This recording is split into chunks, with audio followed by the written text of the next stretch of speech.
Hello everyone, welcome back to exams oriented girl. आज के video में बैंक ऑफ इंडिया की साइड से जो रिक्रूटमेंट निकाली गई है उसके बारे में मैं आपको डिटेल में बताने वाली हूँ। ये एक गवर्नमेंट जॉब है।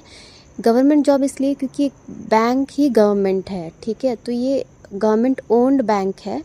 तो इन्होंने जो भी पोस्ट निकाली है तो वेरियस पोस्ट के लिए इन्होंने वैकेंसीज़ निकाली हुई है और इसमें बिना किसी एग्ज़ाम के आपका सिलेक्शन होगा, ठीक है। तो कुछ पोस्ट ऐसी है जिसमें आपका बिना एग्ज़ाम का सिलेक्शन होगा, कुछ पोस्ट ऐसी है जिसमें आपको एग्ज़ाम भी देना होगा, ठीक है। तो वो कौन कौन सी पोस्ट है, सिलेक्शन प्रोसेस क्या रहेगा और एक आपका एजुकेशन क्वालिफ़िकेशन कितना रहेगा, सैलरी कितनी रहेगी, हर एक चीज़ मैं डिटेल में कवर करूँगी।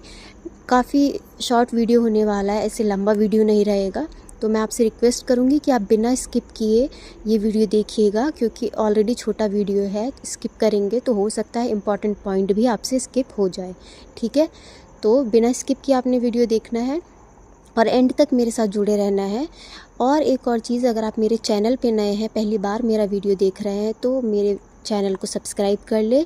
वीडियो अच्छी लगी तो वीडियो को लाइक करें, शेयर करें और दोस्तों के साथ में शेयर भी कर सकते हैं। कोई कमेंट हो तो पूछ भी सकते हैं, ठीक है। चलिए, तो बिना टाइम वेस्ट किए स्क्रीन पे आप देख रहे होंगे बैंक ऑफ इंडिया का जो है, ठीक है। सॉरी, ये मैंने बायो लिख दिया है, बाकी बैंक ऑफ इंडिया ओवरव्यू है, ठीक है। तो वैकेंसीज़ यहाँ पे इन्होंने बैंक ऑफ इंडिया वैकेंसीज़ निकाली हुई है, ठीक है। ऑर्गेनाइजेशन आपका बैंक ऑफ इंडिया है। पोस्ट नेम है आपका office assistant, watchman and gardener, ठीक है। तो ये आपकी पोस्ट रहने वाली है। तो वेरियस पोस्ट है, हालांकि मैं ऐसा आगे डिस्कस करूँगी और डिटेल में। तो आपको ये ओवरव्यू जान लेना भी इम्पॉर्टेंट है, ठीक है।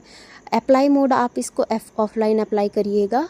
और कौन लोग इसके लिए अप्लाई कर सकते हैं, इंडिया में आप कहीं से भी हैं तो इसके लिए अप्लाई कर सकते हैं। मेल है फीमेल है, दोनों लोग अप्लाई कर सकते हैं, ठीक है। बाकी कोई आपको डाउट आता है तो आप मुझसे कमेंट करके ज़रूर पूछ सकते हैं, ठीक है। चलिए, सैलरी कितनी मिलेगी मैं उस पर आपको पहले लेकर चलती हूँ। सैलरी आपको इसमें मिनिमम सैलरी 12,000 रहेगी और मैक्सिमम सैलरी की मैं बात करूँ तो 27,500 रुपये आपको पर मंथ बेसिक सैलरी है जो कि आपको मिलेगी, ठीक है। बाकी इनमें आपको अलाउंसेस या फिर जो अदर बेनिफिट्स होते हैं वो भी आपको मिलेंगे, ठीक है। उसके लिए आप डिटेल में जानने के लिए इनके वेबसाइट पर जाकर ऑफिशियल नोटिफिकेशन पढ़कर भी देख सकते हैं, ठीक है। एज लिमिट की अगर मैं बात करूं तो मिनिमम एज 18 साल है और मैक्सिमम एज 40 साल रहेगी, ठीक है। तो मैक्सिमम एज आपकी यहाँ पे 40 साल रहने वाली है और आपको एज रिलैक्सेशन भी मिलेगा। उसके लिए आपको नोटिफिकेशन भी पढ़ सकते हैं। अदरवाइज़ मैं आपको वैसे ही बता देती हूँ कि इन जनरल जो आपको होता है SC ST वुमेन वालों को 5 साल का और अदर कैटेगरीज़ को 3 साल का एज रिलैक्सेशन मिलेगा। एप्लीकेशन फ़ीस की अगर मैं बात करूँ तो जनरल OBC वालों को कोई फ़ीस नहीं है, SC ST वालों को भी कोई फ़ीस नहीं है। मतलब यहाँ पे आपका एप्लीकेशन फ़ीस नहीं है, एप्लीकेशन आपका फ्री रहने वाला है, आप फ्रीली फॉर्म भर सकते हैं, ठीक है। सिलेक्शन प्रोसेस की तरफ चलते हैं, अभी टाइम नहीं वेस्ट करते ज़्यादा। तो सिलेक्शन प्रोसेस की मैं बात करूँ, मैंने यहाँ पे टेबल फॉर्म में आपको दिखाने की कोशिश की है क्योंकि समझने के लिए आसान रहेगा। ऑफिस असिस्टेंट की पोस्ट है और एक तरफ वॉचमैन और गार्डनर की पोस्ट है। ऑफिस असिस्टेंट में आपको एग्ज़ाम देना होगा जो कि आपका रिटन एग्ज़ाम होगा और इंटरव्यू होगा और डॉक्यूमेंट वेरिफिकेशन होगा, ठीक है। वॉचमैन और गार्डनर की मैं बात करूँ तो यहाँ पे आपका कोई एग्ज़ाम नहीं है, सिर्फ इंटरव्यू होगा और डॉक्यूमेंट वेरिफिकेशन होगा, ठीक है। तो आई होप कि आपको ये जो मैंने कैटेगराइज़ किया है दो में, वो प्रोसेस आपको समझ आ गया होगा। बहुत इजी है, ऐसे कुछ फिर भी आपको डाउट आता है तो you can ask me in the comment section, ठीक है। चलिए, आगे बढ़ने से पहले मैं रिक्वेस्ट करूँगी कि वीडियो अभी तक नहीं लाइक की है तो वीडियो को लाइक कर देना और चैनल को सब्सक्राइब करके बेल आइकन को प्रेस कर देना, ठीक है। चलिए, क्योंकि आप लोग लाइक नहीं करते हो, मेहनत तो लगती है ना वीडियो बनाने में, इसलिए मैं आपको बीच में एक बार रिमेंबर करा देती हूँ, ठीक है। चलिए, एजुकेशन क्वालिफ़िकेशन की तरफ चलते हैं। तो एजुकेशन क्वालिफ़िकेशन में आपको ऑफिस असिस्टेंट की जो पोस्ट है उसके लिए आपको ग्रेजुएट होना ज़रूरी है और वॉचमैन और गार्डनर की पोस्ट जो है उसके लिए आपको 7th पास होना ज़रूरी है, जो कि आपका मिनिमम क्वालिफ़िकेशन है। इट मीन्स कि अगर आप 7वीं भी पास है तो आप इसके लिए अप्लाई कर पाएंगे। बाकी आप अगर आप 7वीं से ज़्यादा पास है तो भी आप अप्लाई कर सकते हैं, ऐसा कुछ नहीं है, ठीक है।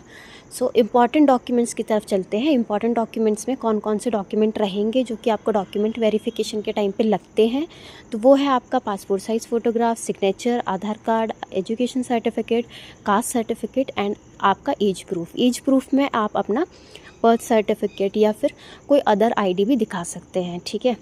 एजुकेशन सर्टिफिकेट जो आपका हाईएस्ट क्वालिफ़िकेशन है उसका ही आपको लगाना है, ठीक है। कोई डाउट हो तो आप मुझसे पूछ सकते हैं, ठीक है। बाकी अगर मैं बात करूं कि कहाँ पे जाके अप्लाई करना है और कैसे जाना है, तो मैं आपको यही चीज़ प्रेफर करूंगी, आपको यही चीज़ रेफ़र करूंगी कि आप डायरेक्टली इनके वेबसाइट पे जाइए, ठीक है। बैंक ऑफ इंडिया की वेबसाइट पे डायरेक्टली गूगल पे जाइए, इस तरीके से सर्च करिएगा तो आपको इनके वेबसाइट पे जा कर के पूरा प्रोसेस मिल जाएगा, ठीक है। इम्पॉर्टेंट डेट्स जो है इनकी ऑलरेडी स्टार्टेड हो चुकी है। मैं आपको बता चुकी हूँ कि एप्लीकेशन फॉर्म भरे जा रहे हैं और लास्ट डेट फॉर्म भरने की 19 अप्रैल रहने वाली है, ठीक है। मतलब ये है कि आपका लास्ट डेट 19 अप्रैल है, 19 अप्रैल तक ही आप ये फॉर्म भर पाएंगे, ठीक है। सिंपल है। आई होप मैंने सारी चीज़ें यहाँ पे डिस्कस की होंगी और आपको समझ आया होगा। बाकी अगर आपको चाहिए कि एप्लीकेशन फॉर्म का पूरा प्रोसेस के लिए मैं अलग वीडियो लेकर आऊँ तो आप मुझे कमेंट करके बताइएगा। अगर 10-12 लोग कमेंट करके मुझे बोलते हैं तो मैं नेक्स्ट वीडियो ज़रूर फुल प्रोसेस पे लेकर आऊँगी। Otherwise thank you so much for watching this video. Video को लाइक शेयर कमेंट कर सकते हैं। Thank you.